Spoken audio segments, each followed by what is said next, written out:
Well, hi there, racing fans, and welcome to another edition of Winning Ways, where Paul and me are going to get busy with all the action that you've seen over the weekend. And on top of that, we've got a little bit of soccer to talk about. We always talk soccer because you and I have a chance this year of our teams, the teams we support, winning the Premier League. Even Chance? Yeah. Certainties. Oh, yes, Arsenal. We will fight it out. Okay.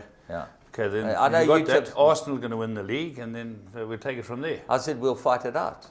But the others... What does the certainties part mean? The other two, we certainties to fight it out. Okay, I got the you. Other two are not in the game. I can tell you, the Manchester teams, forget them. 11 o'clock today, the transfer window closes. Yes. How many purchases I've noticed? Well, we bought a very good Egyptian midfielder. An Egyptian who? Mark Aboud. Yeah, Mark Aboud. Oh, that's a good purchase. That's a good purchase. A lot of money for him. He's a cross-dressing jockey, not a footballer. But it's the FA Cup's building up, and we'll get back to league football now. Yeah, it was very interesting, the FA Cup on the weekend. But what's going to be more interesting is that we've got Kevin Woolwood from the TBA with us today. And Kevin will be chatting to Paul about the upcoming Val de Vie sale and everything that goes with it, and everything at the TBA, where there's been some upheavals and certainly some very interesting developments. And we think that you need to be at the Val de Vie sale. There'll certainly be some horses you can buy. And let's go and have a look at our three to follow.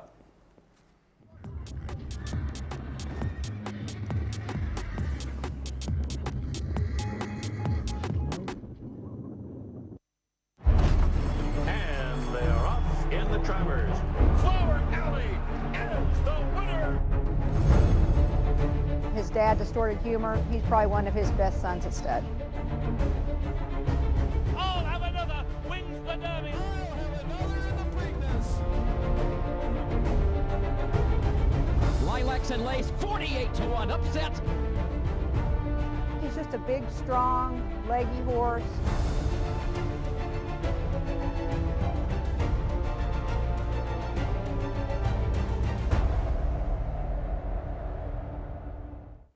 Right, well, we're going to go and have a look at Turfentine 26. It was a night meeting there, and we're going to go and have a look at the second race. Joey Somer stepped out a first-timer, and we think this ran a pretty good race. Let's go and pick him up.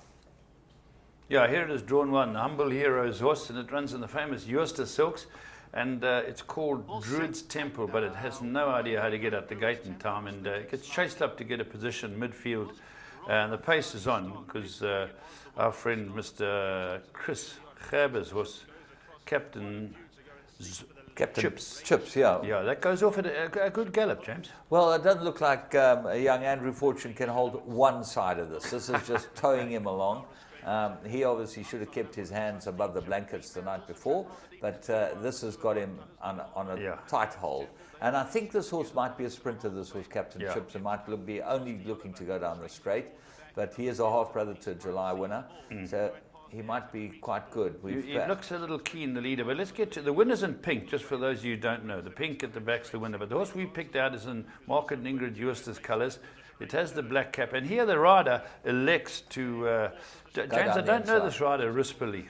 He's the Italian champion, and he's been here before. He's ridden in the Jockeys Internationals. I think he's quite a good rider, but he's kept very, very tight by Syndrome Gray's runner. You'll see here now, it looks like he can get out, but Syndrome Gray's runner is not going to give him any room, and he's going to battle to get through a gap here, which really was his undoing, because the two on the outside flash up, but then he runs on really nicely, this horse, and we think that he might be certainly worth having a close look at in time to come.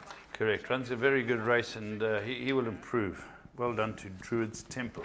Right, the next one we're going to go and have a look at, we're going to the Vaal, Thursday the 28th of January, race 2. They went 1,200 meters, and Stuart Pettigrew, who's a damn fine trainer, sent out a couple in this race, and they ran 1-2. The one that they backed won, with Marco van Rensburg on. The one that was at 40-1 ran second. Have a look at the way this horse ran.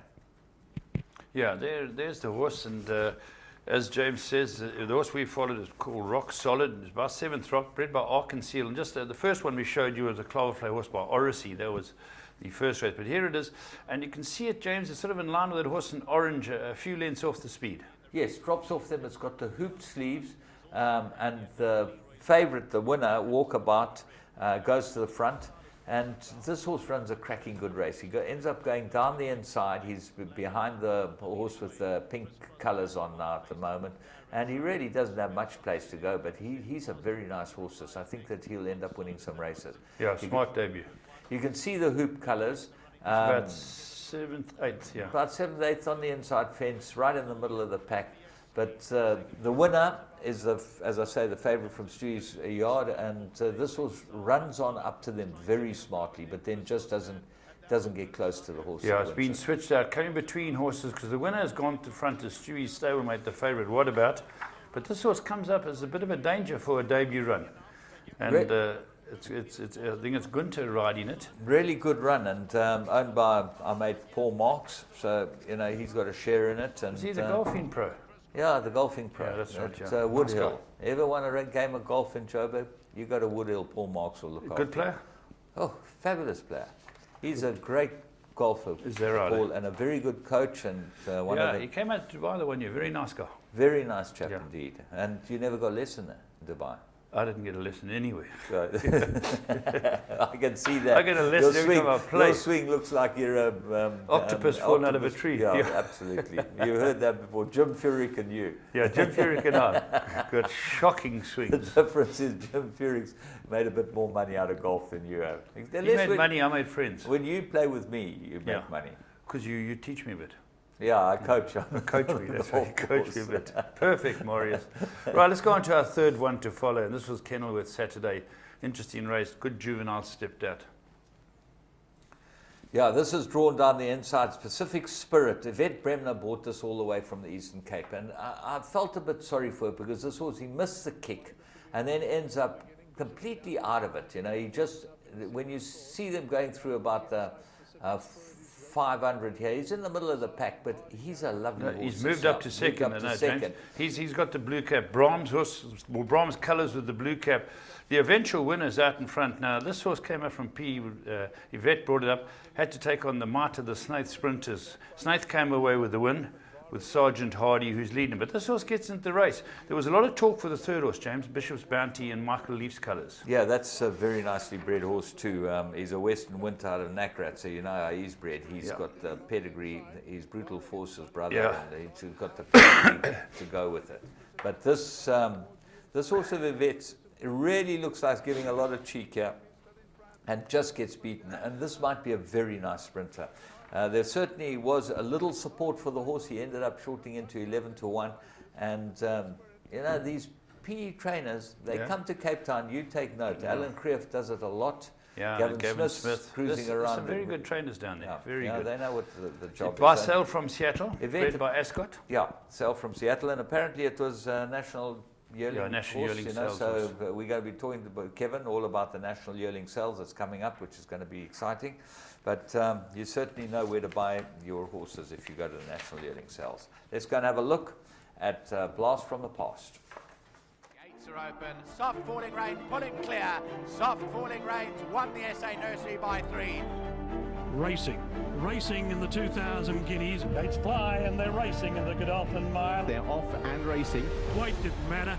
Class tells, soft falling rain, much too good. Soft falling rain, an impressive guineas winner. Soft falling rain is drawing clear.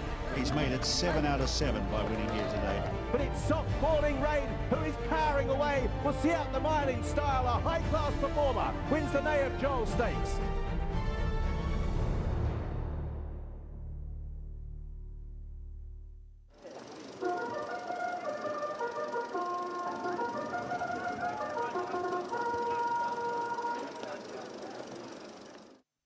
In South Africa, and Star Award to complete the lineup. They're set to go. Grade 1 Germiston November handicap, and away they go. Star Award got away to a very good beginning.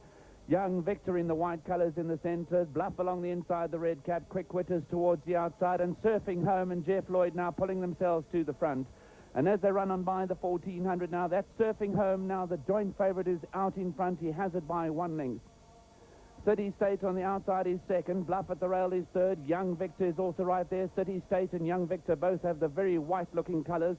Then comes Quick Wit. The rain has now started falling. Star Award is just in behind these. Imperial Dispatch can be seen trapped on the outside of runners with the white sleeves and the corded cap. Right towards the rear of the field is Record Edge at this stage. Record Edge is quite far back at this stage, although really the field is pretty compact with no more than 6 or 7 lengths covering them, but you can't afford to give Surfing Home too much start. And he's the first past the 800 now. City Stage is on a tight rein, has gone up to be second. Quick Wit and Young Victor the outside third. Bluff is along the inside fence in 4th position. Then comes Record Edge. He's made good headway now. He's racing just 4 lengths off them, being hurried along that inside fence. They're homeward bound in the Germiston November handicap. They race him down to the 500, and Surfing Home is under pressure. Surfing Home under pressure as Record Edge comes breezing up along the inside. Record Edge moving up smartly over towards the inside of that one is Fire Arch. Also coming home strongly on the outside is Young Victor with Imperial Dispatch. Further back at this stage, Prince of War is looking for galloping room, but it's Record Edge, Young Victor, Prince of War behind that. Outsider runners, Imperial Dispatch and Quick Wit. Now it's Young Victor, Quick Wit on the outside. Record Edge, Surfing Home is fighting back incredibly, but it's going to be Quick Wit. Quick Wit has won it in a driving finish. Well, it's an Quick Wit amazing has won result it by a for short head. Quick Wit winning the November handicap. That was a blast from the past. Mike Schullerman. Mark Schuller, lovely guy. I saw him at the sales last year. He came to see Linton Ryan and a few of his friends, and lovely man. And he was a damn good trainer. He trained for Camburis and Hilda Podless for a bit of time. And unfortunately, that seemed to be his undoing. You know, after you have a private trainer's job and you lose that, it's very hard to get back in the saddle. And I liked Mike. He was a very nice chap. Yeah, he is a very nice chap. And Bloomberg's colours? Yeah. Robert Bloomberg gets a very good win. Well, he bought the horse from someone. I seem to remember. He bought him in his training career. He thought that he was a very good horse. I think he might have. Yeah, Bloomberg's been able to spot horses. Was that Graham Hawkins calling the race? No, Clyde Basil. Okay, well. We'll check it out. If any of you are watching it, can you put James right or me right? He said it was Graham Hawkins. I said it was Clyde Basil. Yeah, okay. And Warren said he didn't know. No, he didn't know. He did know. He knew wrong. He's gone with you. He wasn't born then, Warren. How would he know? But listen, we've got to take a break because... we're not taking a break yet. I got the Spielberg shot in the ear. We're going to have a look at the plum of the week.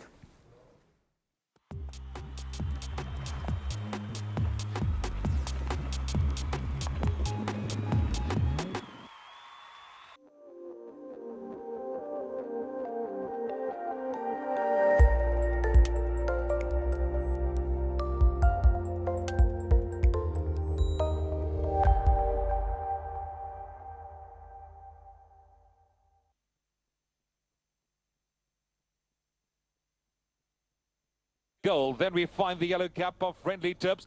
There's 2 groups as they settle for the run to the line.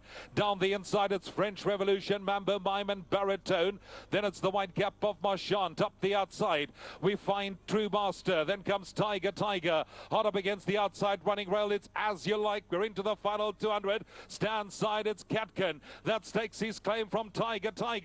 Down the inside, Baritone is absolutely reeling them into the closing stages. And Baritone, you can put the number in the frame. Baritone wins it from Marchand. Close. Catkin on the outside. Well, Baritone, if you were in trouble at the end of the Met Day, which some people were, but some of us weren't, you could go with Baritone. He looked like an absolute certainty, this horse. Owned by Michael de Broglio. Yeah, his first double on the day. First double on the day. Lovely for Heveland van der Hoeven to get the ride, James. He's becoming the pickup jockey of the year. Him and of our friend who won the Met. Well, JP van der Merwe and him are the pickup jockeys of the year. You know, they pick up these rides and they win. But this is wonderful for the youngster. Didn't this horse stand out though, James? He looked like an absolute good thing because he had run 2 lengths off No from Goa in the Guineas. And you end up in this type of race, these type of horses win. And throughout the day, he was touted as the right horse. He ended up shortening from, you could have got 3-1, 7-2 on Interbet. He ended up at 11-10 with your bookmakers. You could have got 15 or 16-10. He was a real bet on the day. Fantastic for Michael de Broglio, National Yearling Sales purchase as well. And he was purchased from the Drochenstein stud. And they're going to have a good draft of the National Yearling Sales as well. So take a close look at them. And Baritone, Michael de Broglio's first double ever. And he was so negative, he was telling all his mates it could never happen, this and that and the other. He's a superstitious guy, but wonderful for him. And the 8th winner on the day for the Snaiths.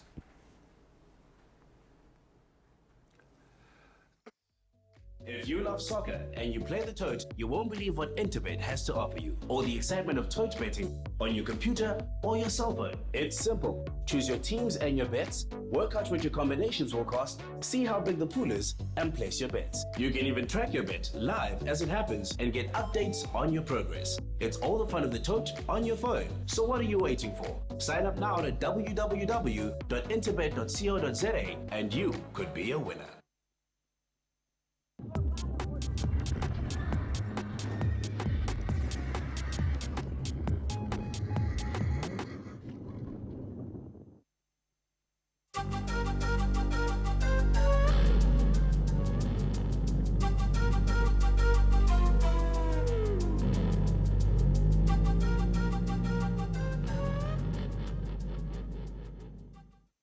Hi, welcome to another edition of Current Affairs. We had 3 group races to come out of Cape Town on Met Day, and we got a Group 2 coming out of Maidan where Michael de Kock shone beautifully. James, just talking about the metas down there, I had a thoroughly good time, really enjoyed myself.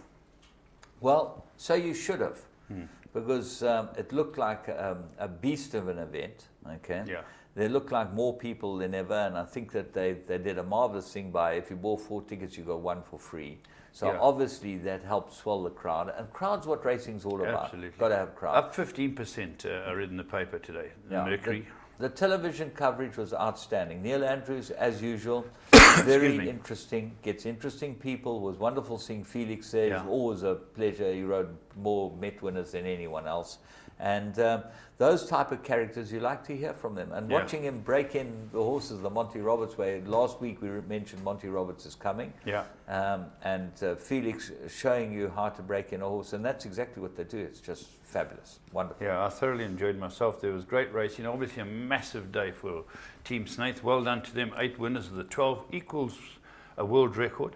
I read this morning's paper. And well done to them. Equals a world record. Equals, yeah. This morning's paper. I reckon in a 12 race card, that's got to be a world record. It was probably in a bigger card than 12 races. No, you don't find more than 12 anyway. Well, I don't know the answer. They raced 16. If they had 16 races in Kimberley, could you pull off 8? Where was I once pulled off 1.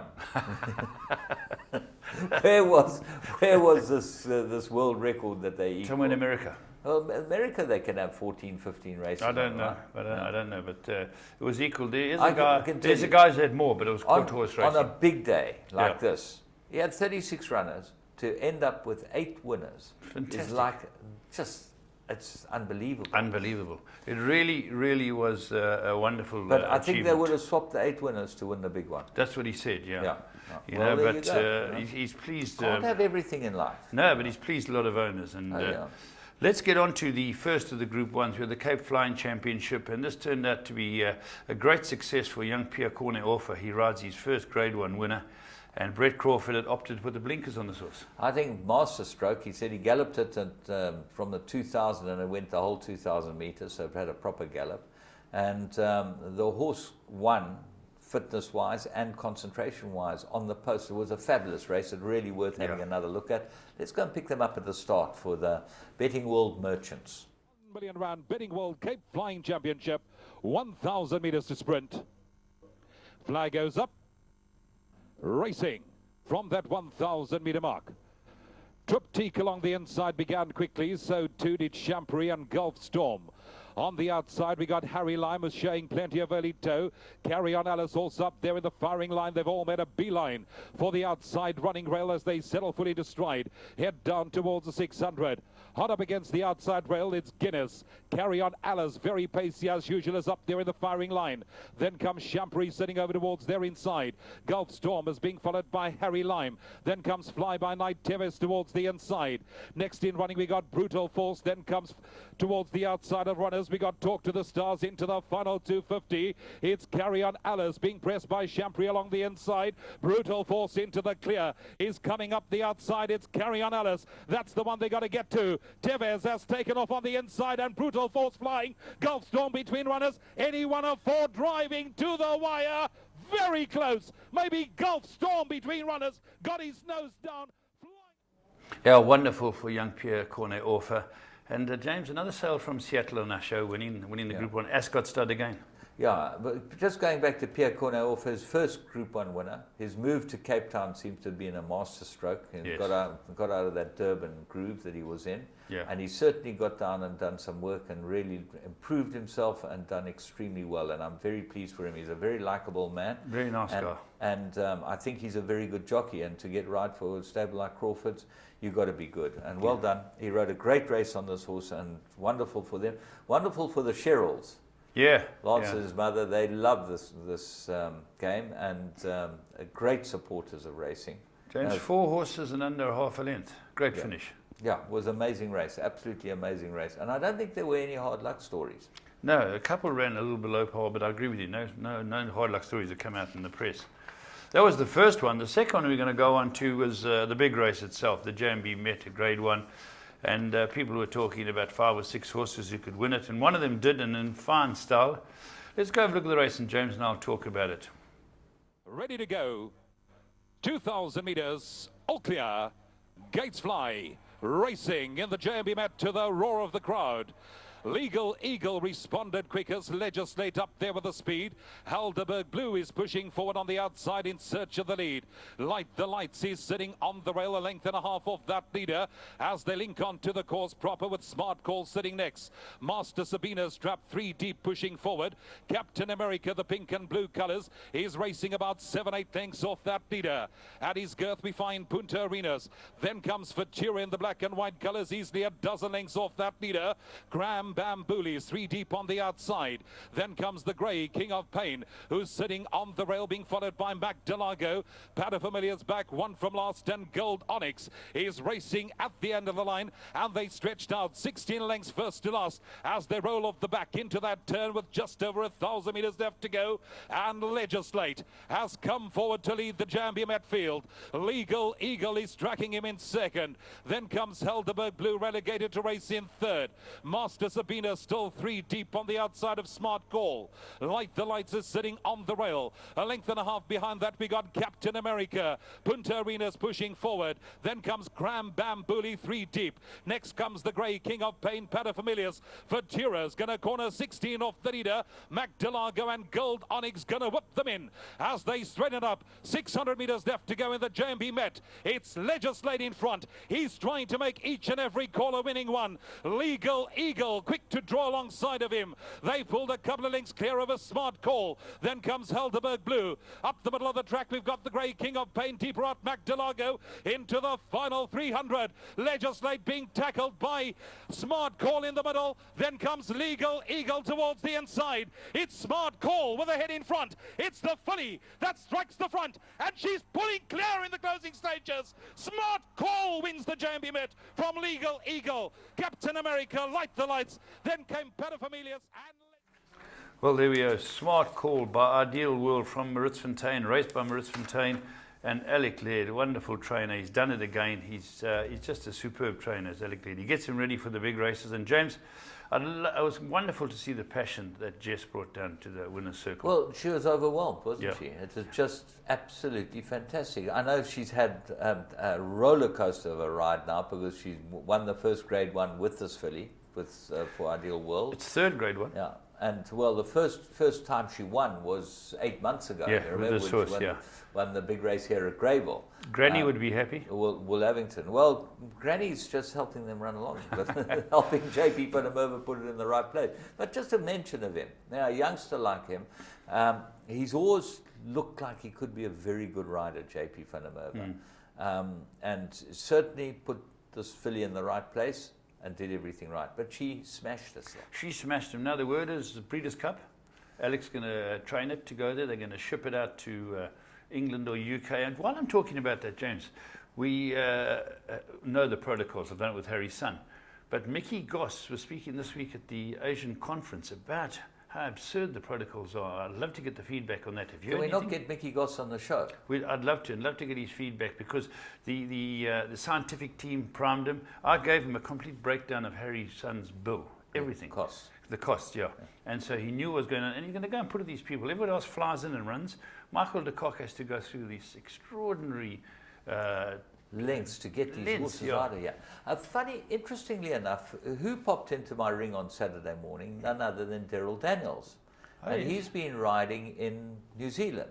Okay. So, and he's been doing, a lot of work there and whatever. And he says totally different jockeys work there. They muck out stables and do everything, take horses to track. But he did say to me, I asked him how did he compare those horses to ours. He said they're no better than ours. Yeah. He said, and they sell them, well, we know they're selling them for a lot of money to the east, and we're not able to sell them. And that brings me to the other point, the stakes. If you look at the stakes now and 10 years ago, there's not much difference, Some of the big races have gone up quite a lot. The smaller races have gone up a bit, but I just got another email from EPOL, third price rise in 2 months. No, they're not making it easy. The grooms want more money. Everyone wants more money. Stakes have got to go up. The stakes are stagnant. And if you look at the stakes compared to 10 years ago, we are in big trouble. Yeah, I had a long chat with John Stewart. And he does our international connection, and he said nothing's been disclosed yet, but there's some fantastic moves afoot. And he said it's going to really, really be a good injection into the industry, sort of just before the mid-year. So I'm very pleased about that. They did a 5-year deal on our product with SIS or whatever they call themselves, and there's millions of pounds coming in. So hopefully we get the benefit of that, and the racehorse owners get the benefit of that, because you'll speak to Kevin about sales.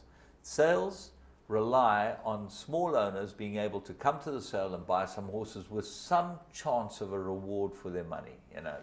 The $1 million race springs to mind. I heard someone saying on the television on Saturday, one of the guests saying, well, if you win a race, you can pay for 6 months of your training fees, In my day, when we sat on the Racing Association, you won a race and ran a place, you paid for a year's training fees. Yeah. So it shows you how we've slipped behind. I think the operators are fully aware of it. They get a lot of pressure, and they know it cannot be an elitist game. You've got to have syndicates, you've got to have the small man. And we saw, James, with the $1 million race, that a small man can come away. Wasn't that fantastic? It was fantastic for the industry. Obviously, we respect the big players in the game. They win a lot of races. Well, they make it as well. They keep everyone else going. If they you put keep all the small players going. James, put it into perspective. Harry's son ran second in the Group 2.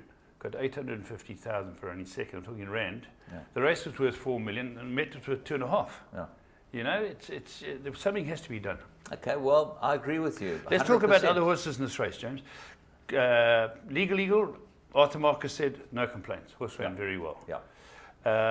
Stridham, I was reading the comments by the jockeys. Stridham said, Striker said that it was there, nothing to come.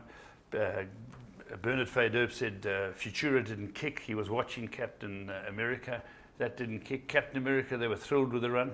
Yeah, I thought that Captain America probably, of the rest, ran the best race. He was a bit further back than he probably needed to be. He was pulling very hard.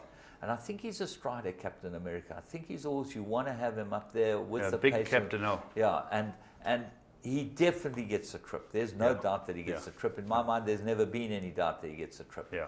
Well, someone said to me, why did they go at the front, Striker? They forget the gold champion, the champion, what's it called, the gold champion, or he went to the front. Challenge. The Guineas, he went to the front. He stays, he won the July. Yeah. He just wasn't the same horse in the day, and the stable had a remarkable day. I just want to touch on the Lights, James. Very good fourth, been gelded. Fabulous run. He'd won a Group 2 last time. He's been gelded. He's become a decent horse. Yeah. Okay, let's move on. But that was the Met. Well done, obviously, to all the winning connections and even the guys who placed. It's always a great race. But there was another group race in the day. This was a Group 2. The JMB Stayers. I think it was JMB Met Stayers or something like that. Yeah. And it's a damn good race. Okay, let's pick them up at the 600 and we'll chat about it.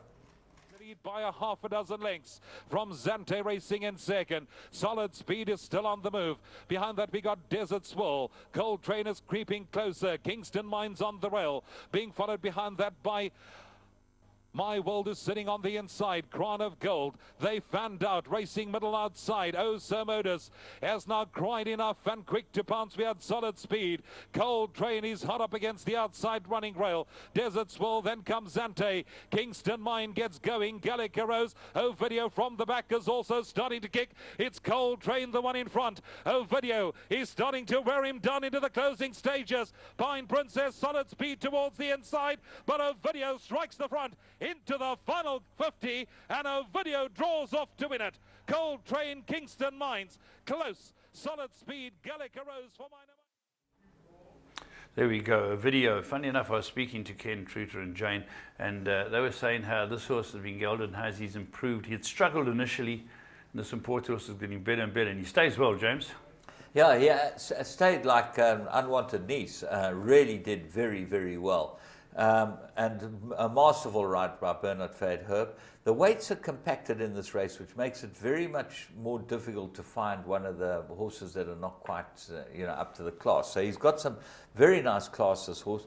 He certainly looks like could be a Gold Cup horse on this, although notoriously you find that the horses that win this race don't go on to win the Gold Cup, but he looks made to be a Gold Cup horse. And thrilled for Ken and Hassan to have a winner on the day. And the States, this was their feature race winner on the day. So seven others. They won the juvenile race, which is like a smaller race, but this is a grade 2 and a good race. And I thought it was a very good result. Kingston Mines ran his usual honest race. Park Princess made up a lot of ground, less than a length from 4th. Very good run. Okay, so we're going to be back in a second. We're just going to watch a race in America. So we'll be with you with the rest of Current Affairs. Right, and there we go. Now we're going to look at a race that comes out of Maidan. Michael de Kock is certainly, as he does every year, showing them how to do it. And this was a Group 2 race called the Maidan Group Stakes. And he stepped out a few horses and he ran 1st, 2nd, and 4th. That's fantastic. Yeah, the Al Rashida. Now, I think Mike's won this 8 times, this race. That is just like an unbelievable record. To win a race 8 times, he says he targets it every year. Well, he targeted it properly this year because he ran 1st, 2nd, 4th, and 5th, I think, or 1st, 2nd, and 4th. Yes. And the horse that won is a triumph for South African breeding, an absolute triumph. This Flores Waltz, I think it was bred by Graham Costa, if I'm not wrong. I'm not sure. I know, isn't Chris Faber involved? And there's a whole team of them involved, but it's by Gray's Inn. Yes. Okay, and he's just a super horse. He's got better and better after that year there last year, James. He now is a very talented horse. You find a lot of them get there and it takes them a bit of time to settle in, and then a year later they really look like they might be something. But he beat Erdejal, who's a top horse in his own right. Derby winner. And Christophe Sommillon rides for the stable. I was thrilled with this win, and just the machine is rolling. We chatted to Mike last week and we said the best start that he's ever had. And he said, well, he's had some very good starts, but things are really going along nicely. And let's hope that it carries on, because I think that big gun's still to come. Yeah. Talking about, well, let's watch the race and then we'll talk about it from there. Sure about to come up. Battle of Marathon goes in. Just about ready. The gates are back and they're racing in the El Rashadir, and Bossy Guest from the inside stumbled out of the stalls and gives them 10 lengths. A Noble Friend and Battle of Marathon began quickly. El Trend, Lamario fast away. Edergel's on the heels of the pace, calling out on the rail on the inside of Earnshaw and Forry's Waltz. A touch better than midfield, but 3 deep down the back. Samam goes up on the rail, a length and a half to Mujarib on the inside of Big Baz. Muharib pokes up on the fence, 2 lengths to Bowie, and Bossy Guest, after blowing the start, giving chase 5 lengths away as a Noble Friend takes them past the 1200 metres mark, leaving a quarter behind in 25.2. Battle of Marathon, 3/4 of a length away second. El Tren a length and a quarter away third in the box seat. Edergel's a half length away fourth and perfectly poised. Then calling out, 3/4 Lamario, 3/4 Ensure, a length away Forry's Waltz now 1 deep.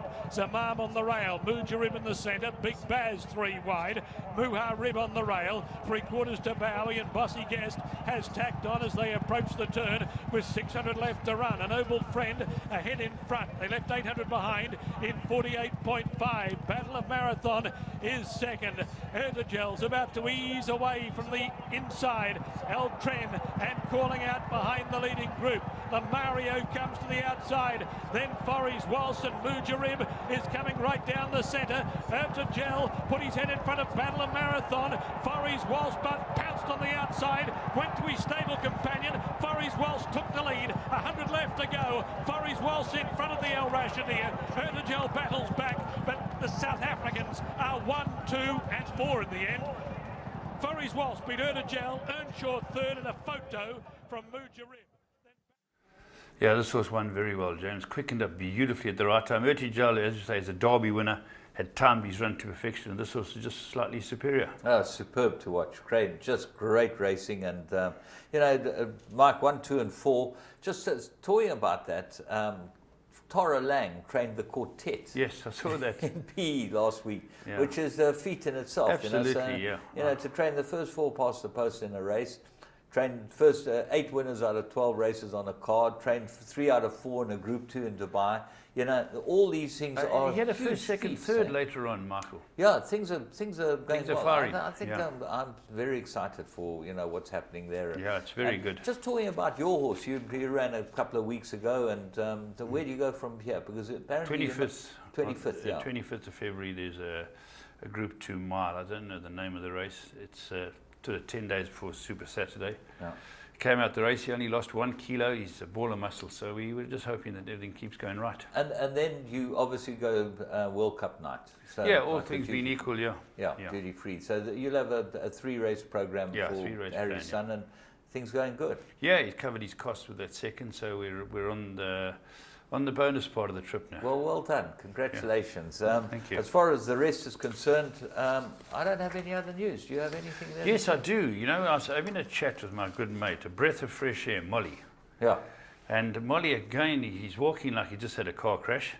But he did, didn't he? I don't know, but he looks like a left back from Doncaster many years ago. Yeah.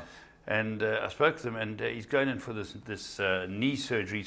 It's called the knee appeal, and I said I would mention it in the show because, you know, these surgeries cost a lot of money. So any of you who want to help out our good friend Molly, he's going in for knee surgery very soon. There is a name we're going to put up. We need to have Molly on the television, because when you go with Molly, you fill your wally. You know. Yeah, that's right. That's exactly. Here's the name. You can get hold of Linda at Bush Solutions. They'll put it up again for you. Linda at bushsolutions@gmail.com.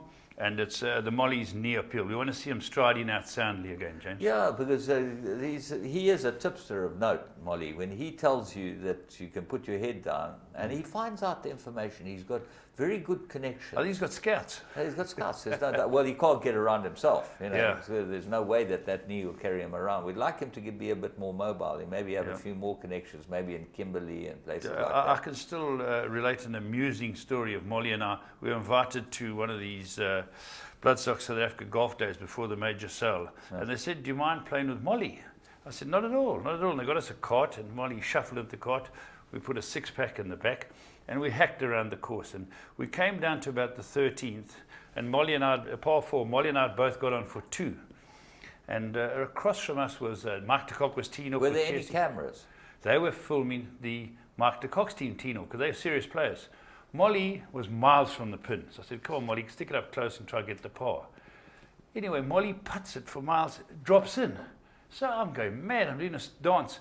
The cameras come running back and said, listen, we want to get this photo. Go back to where it is, Molly, hit it again, and then we can cut the film, and if it misses, we just roll it in, and it looks like we'll link the two together like you've scored it, because he has. Yeah. Molly goes back, hits it, straight in again. On film, Molly getting the longest putt in his career. It was from miles away. It broke 3 times. Yeah. That's Did he win the golf day? No, we've never been invited back. One horse wonders. Yeah, one hole wonders. One hole wonders. Yeah. That's the problem. That's You'll how get Molly invited back. You've now put the TBA under pressure. Yeah. And you've got Kevin, so he's going to come and do some chatting One to us. last thing, James, that great racehorse, give me the green light, opened his account, you know. Oh, good, yes. Yeah, It was that's right. very nice, Skip the red one here at Greyville yesterday. For our friend John Jones. That's Very right, for nice, John Jones, a nice player in the game. And well done to Hassan and his Edison stud. And that's, give me the green light. Just, I think they're going to throw big horses in time. Maybe they weren't as early as we thought, but I'm impressed with them. Well, we're going to find out all about the breeding business from Kevin. He's going to be chatting to Paul in a moment.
Hi, welcome to another edition of Your Call, where I've got Kevin Woolward, who's the CEO of Bloodstock South Africa, or their TBA. It's one of the arms, is the marketing and racing.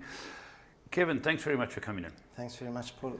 Always very nice to be here. Your year starts now. Yes, yeah. We've got our sale, our first sale of the year, Val de Vie, on the 14th of February. And we've got a nice catalogue. We've got some nice horses. Some of the top sires, VAR, we've got a half brother to Deputy Judd and Warhorse. Yeah. We've got a full brother to Garibaldi, which you know well. We've got a very nice looking Trippy colt. That's very good. So it all goes well, because you started off, it was your first time there last year, and it looked to be a good success. Yes, yeah, it was a very nice sale. We're looking at this as a long-term project, so we're looking at over 5 years. Okay. There are a few more lots than last year, but yeah, it's looking promising. Yeah, and let's just talk about, you got your first season stallions, and there's a big plug for Marchfield. Yes. And you've also got Twice Over, and you've got What a Winter. They both sold well in the first sale of the year at the CTS. I think it's quite exciting, because Marchfield, we've got about 7 or 8. Yeah. And I think, you know, people are always willing to take a chance on the first season sires. Yeah, people do. Yeah, because you can pick up a bargain. Yeah, let's just talk about the TBA for the moment. Now, as I say, you're years ahead of you. How are things at the TBA at the moment? Because you've done a bit of restructuring. Yeah, we've had to become more efficient and effective. Financially? No, just generally, Okay. as a business. Right. You know, we have to be a good, proper running business. So some of our old stalwarts have gone on early retirement. We have a new credit controller. We have a new manager of sales. And you know, this is going to be very good for us, we believe, in the long run. And we've got Mark Green, who's been co-opted onto our TBA council. Who's Mark Green? Mark Green is Ndora stud. Okay. And you know, he's a very good businessman. Benny van der Merwe is still our veterinary consultant to the council, but he battled to put in the time. So, you know, he's got his hands full with Marchfield. Yeah, with Marchfield and Mambo in Seattle. Yeah. No, that's good. They're starting to really fire for those two. But while we're hot on the press with the Met having run, I believe you've got 6 ideal worlds. Yes, 6 ideal worlds, including one whose mare is a 3/4 sister in blood to Horse Chestnut. It's fantastic. So that looks very exciting. Yeah, so it augurs well. I'll get my dates right. 14th of February, 1-day sale. That's right, 14th February, 2:30, 1-day sale. And that gets your ball rolling. Obviously, the big one is the National Yearling Sale. Yeah. Our National Yearling Sales, this is in fact the 40th National Yearling Sale at the TBA complex. And at that very first one, Bold Tropic was one of the horses that was sold. That's going back. Yeah, and it's actually the 110th National Yearling Sale, which started back in 1907 with the Wits Agricultural Society, and which this sale subsequently became. It became a massive. You've got your own venue. That's a big plus. Yeah, it's a very big sale. We've got some exciting things that we're in the process of planning for the sale. The TBA is the breeders. Yes. It's the breeders. They've got every chance to put their best wearers forward. Yes. And are you well supported across the board? We've got, barring some of the big studs, just one main stud who hasn't supported, and that's Cloverflare. But the rest have come out? The rest have all come out and given us horses. That is fantastic, because it's just recently you guys gave us Legal. Yes, yeah, legal, and that's Queen's Plate winner, Met runner-up, very good horse. Noah from Go as well, Yeah, that's right, Dingon's winner, third in the Queen's Plate. So the Queen's Plate you've tied up. Yes, we got the Queen's Plate. But let's get to the dates right for the National Yearling Sales. Now, it's going to be Wednesday, Thursday, Friday, start on the 27th, 28th, 29th. That's correct, yeah. That's April? That's April, yeah.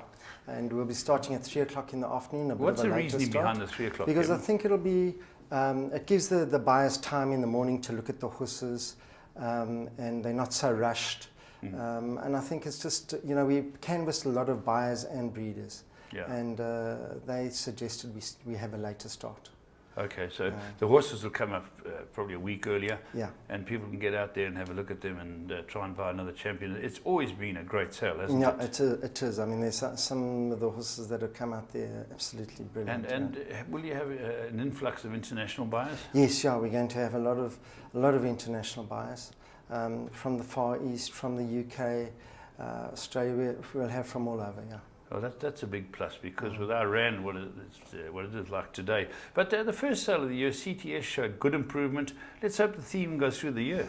Yeah, they did show good improvement, and in New Zealand and Australia, Magic Millions and the New Zealand sale, which just finished now, they also had good improvement. So hopefully that runs over into our sales. Yeah, you know, it's right, because most of the people are prisoners here with our rand. It's such a weak ebb, but they can spend it locally. Yeah, I mean, with our exchange rate the way it is, I mean, they're bargains. Our horses are just absolute bigger bargains than they've ever been before. Yeah. And syndication starting to play an important part of I purchasing. think so. You know, the small to medium-sized buyers under a lot of pressure. You know, the costs are high, vets fees are high, stabling fees are high, money, you know, with inflation, money's not readily available. So syndication is a nice way to go. Okay, well, let's just have a break while we talk about our sponsors, Magic Millions. We had a winner during the week. Here we go, Soweto Moon. There we go, one of the graduates from their sale. And well done to all concerned with Soweto Moon who won there. Right, we're back to talk about other things. Let's talk about a sale that's very close to our locals down here, is the KZN sale. Now there's been a change of venue.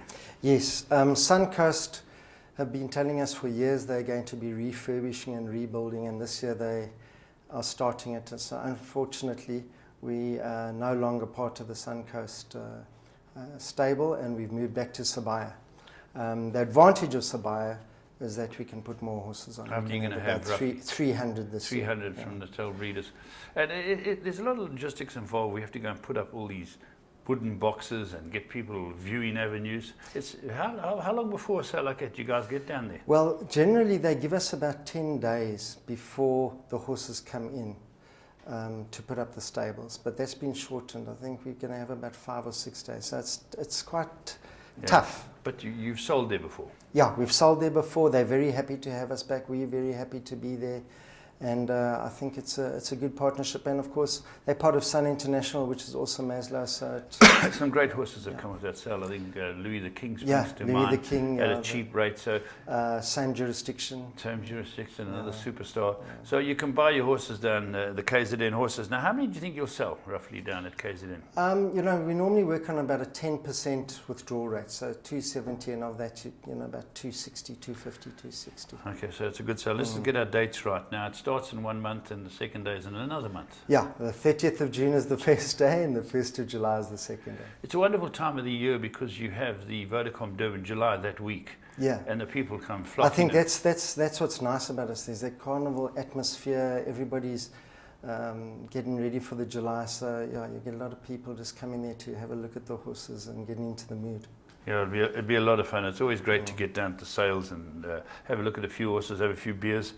Then your next sale that comes up is the 2-year-old sale in August. That's always been a big sale. Yeah, the 2-year-old sale, there's some very nice horses have come up off there as well. The Apache, JJ the Jet Plane. Yeah, superstars. Yeah, and it's also a sale where the breeders have got either horses that were injured, and there's some very nice horses that come late foals, and of course there's also horses that they need to get off the farm. Yeah. So there are a lot of bargains.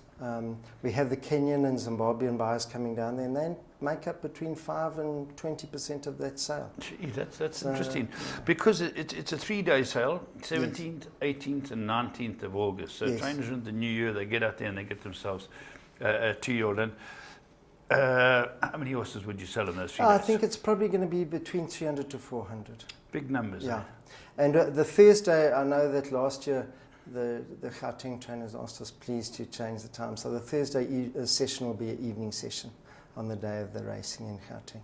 Yeah. And then we'll start late on the Friday and the Wednesday as well.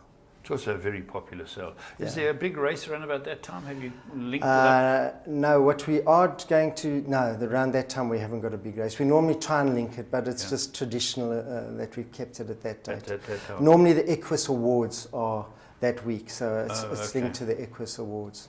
Well, that rules James Goodman out, because it's for very good horses. But what I want to end with you, Kev, is I want you to talk to me about, you've done a little bit of research into it, and I think a lot of people are concerned about the protocols, import and export, because it'll be such a blessing for you guys and for CTS, the major operators, because if you can get horses out timeously and you can get them in quickly, What have you heard? You know, it sounds very promising. You know, from the people I've spoken to, I think things are better than they've ever been before. So it sounds like something will happen. I don't know how soon it'll happen, but it sounds a lot more promising than we've heard for a long, long time. Yeah, people keep telling me, I always touch base with Benny van der Merwe because he's with the scientific crew, and he sounds very upbeat. He said, and then having a person like Mickey Goss going to the Asian Racing Conference is also a magnificent plus. Yeah, Mickey is a great marketer. Yeah, he can go out there and talk. And when do we hope to get some feedback and something like that? So you like me, you're just waiting to hear? Just waiting to hear, yeah. I've got no idea when, but we're just waiting to hear. Every year we sort of get our hopes up at some stage that they've found a new test to do things. And with you've got this burgeoning Chinese market, just the Chinese market, what do it do to our breeders and for you guys? Yeah, I mean, you know, it's just, you know, if you just think of well, first of all, the number of horses we breed would increase because we'd be able to bring in better mares, or more sires. Better returns, eh? Yeah, and, you know, the prices of the horses would go up, so it would make it more attractive for our local breeders to breed better horses as well. So, yeah, it would be phenomenal. I saw Mick Flanagan was at the January show for CTS, and he was buying for China Racing Club, and they are really starting to spread their wings. You've got Qatar, who are fairly new players. If these guys knew they could come down here and buy a legal or an Apache, to get it out the country quickly would be such a plus. Yeah, it is, because the minute the horse races overseas and does well, everybody takes notice. I mean, like Forries was, and by the way, Forries was bred by Wicklow stud Rennie Price. Okay, must be ready. Good for him. They've always been good breeders, the Prices, over the years. South Africa got some wonderful breeders, and it comes out. Yeah. And is there any other developments we should know about? No, I think we've covered most of it. Most of it. So you're all set to go. I just want to remind people out there that the first Bloodstock SA sale is going to be the Val de Vie sale on the 14th of February. And it's a magnificent venue. I remember last year, Kevin, the Olympic swimmer opened up with a speech. Yeah, Ryk Nettling. Well, we've got a diamond necklace to give away, courtesy of Anthony, Peter and E. Diamond. That's fantastic. And we've got 11 select lots, and again, they're the breeders' select lots. Tell me about select lots. You know, there have been critics. We used to have the green pages, yes, do you remember? Yeah, that's right. So now this year, you and your panel, or whoever does that, have elected to get 11 select lots to open the sale. Yes, now those select lots are chosen by the breeders. So the breeders choose horses. So let me expand on that. You mean to say that a breeder will put a name forward? Yeah, say, I think this horse of mine is that. And who says, if every breeder puts forward their best horse, you might have 18, 20? Well, the cost is 10,000 Rand. Okay, now we cut it down a bit. Yeah, that's it. So it's 10,000 Rand, but if the horse, those 11 horses, if they don't sell at Val de Vie, they go straight onto the Nationals. National. Yeah, or they go for selection. Is it a reserve sale, or how have you? No, I think the minimum price we've set is, I think it's 25,000. That's the minimum price. That's 20,000. That's it's not a big. It's not a big reserve price. Yeah. And the person who buys, the buyer who buys the highest priced select lot will earn the diamond necklace. Yeah, I think these incentives have really been a good idea, because you had the new stallion Byword, and they said in the 3-year-old career, the best performed Byword gets $500,000 Rand. Yeah, that's. I mean, these are brilliant. I've went out of my way to go and look at them. That's thinking, it. It's those sort of things. And that across the year, the Byword's been sold all over the place. Yeah, look, we're also looking at other incentives, tied to our futurity, but that we'll be looking at in the next couple of months. So improving our futurity series, but adding something on, but we're still deciding how to do it. Still formulating things. Yeah. That's important. I think that you can have these incentives, and these sales. A lot of sales companies are now putting on a fee to qualify you for special races or whatever they are. So the vendor puts in a portion and the buyer puts in a portion. Have you got that? Yeah, that's what we do as well. Yeah, we've got, for our futurity series, the vendor puts in a certain amount and the buyer puts in a certain amount, and that goes towards the series. So the guy buys his horse back, he gets a double whammy. Yeah, he does. He gets a double whammy. And December and January we had very good results, because I think we paid out nearly every second or every 2-year-old and 3-year-old race. So let's just touch on that. So if you've got this slush fund, if I can use that term, Yeah. ready to pay, you've got to cover. If That's it. which We've got to cover. If it pays out 100%, we'll be paying in. You've got the money. Because that doesn't cover 100%. What happens if your offspring or your sales horses don't do as well and you've got a bit left? What happens to that? Well, that's exactly why we've got this year. We've got our 2 million rand races on in November, one over 1200 and one over 1600. And that is with some of the surplus funds from previous years. Okay. So we're going to be running those races. Yeah, you've got to plan for it because Yeah. it could happen that you've got to pay the lot out. Yeah, which is a win for you guys. Yeah. Which is a win. Right. Kevin, fantastic to talk to you. Yeah, thanks. And I think the people out there will know what's going on now. There's big sales coming around. We've had the CTS opening salvo. And the Bloodstock SA have got some great races and great races linked to their sales. We went through the major sales that they're having. So if ever you want to get hold, anyone wants to get hold of you, Kev, what do they do? Oh, they can get hold of me either by telephone or email on our website, www.tba.co.za. My telephone number's there. Fantastic. My email address is there. They can just email me or phone me anytime. Thanks very much, Kevin. Wonderful Thanks. having you. There we go, Kevin Woolward, who is the CEO, and I hope that's clarified a few things out there.